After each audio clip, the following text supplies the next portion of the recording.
If your student has tighter hamstrings in their forward fold, their Paschimottanasana looks like this.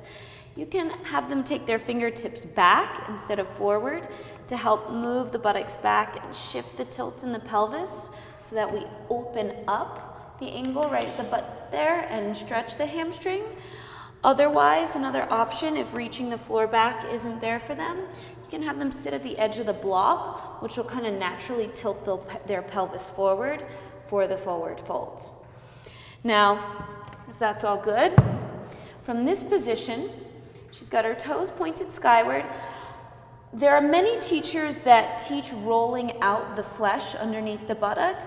I tend to prefer to keep all the pieces of the body in place for the forward fold, just because rolling out the flesh can cause potentially a hamstring tear, but for people who are tighter, it can give them a better sense of grounding of their sit bones, which I believe is why many teachers like to teach it like that.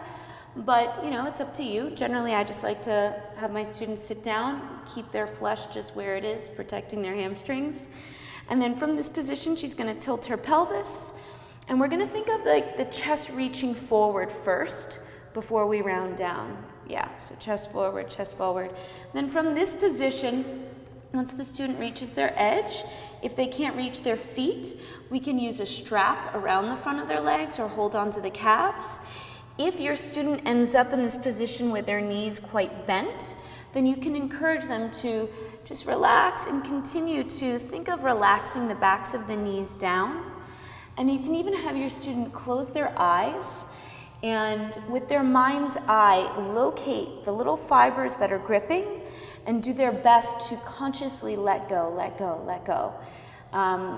If there's no movement that happens, that's fine. We're just building that mind-body connection. For the really bendy ones, you'll take a block forward of their feet. She's got the chest, so she's got that straightness. And then one more inhale here, and then we'll forward fold and round the back. Paschimottanasana.